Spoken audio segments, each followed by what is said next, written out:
of them. If you haven't subscribed yet, please do it now to get regular updates about the course.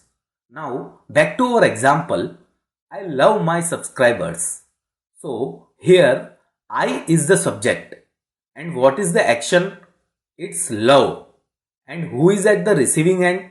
It's you, the subscribers. So in the active sentences, the sentence structure is straightforward.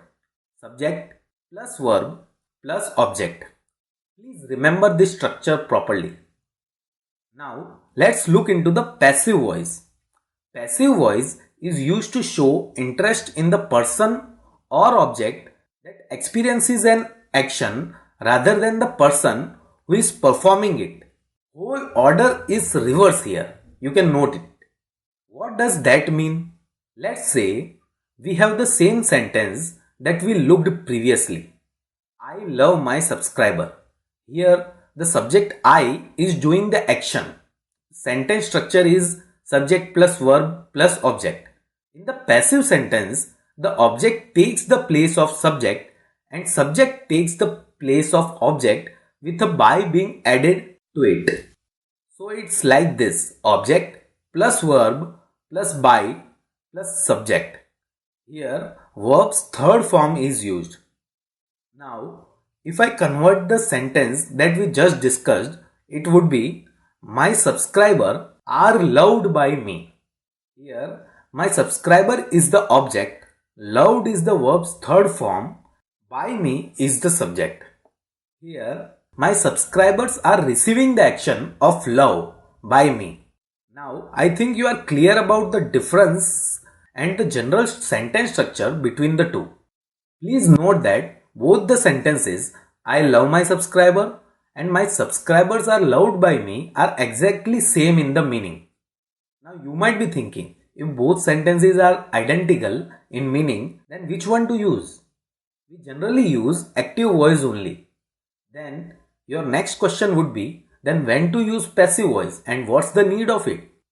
There are two main cases when you should use passive voice.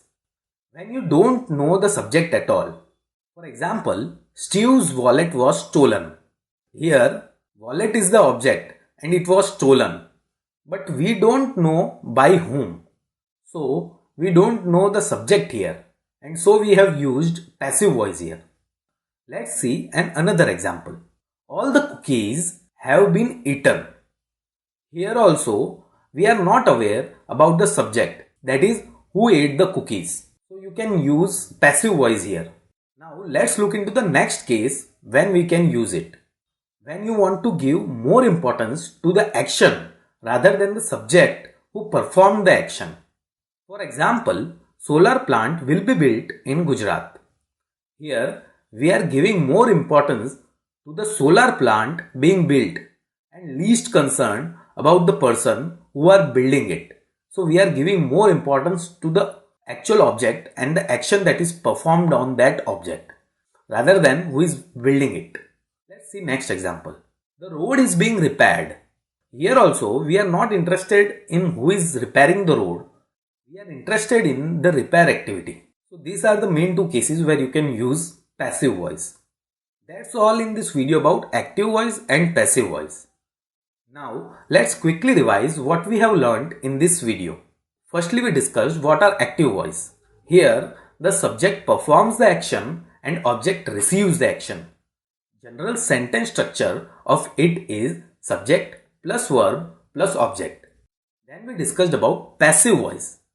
Here more importance is given to the object and the action that is being performed rather than who has performed the action.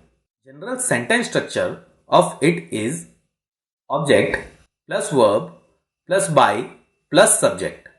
Please note that these are just the general structure and modifications of the structure are based on tenses that we will be discussing in the next video. Then we discussed about when to use passive voice. Two main reasons of it are when you don't know the subject at all, and second, when you want to focus on the action and the object rather than who did it. That's all for now about active passive voice in this video. Thank you for watching the video. If you have any questions or suggestions, please write in the comment section. If you liked the video, please hit the like button. Do share the videos so others can learn, and do subscribe to the channel to get regular updates about the course.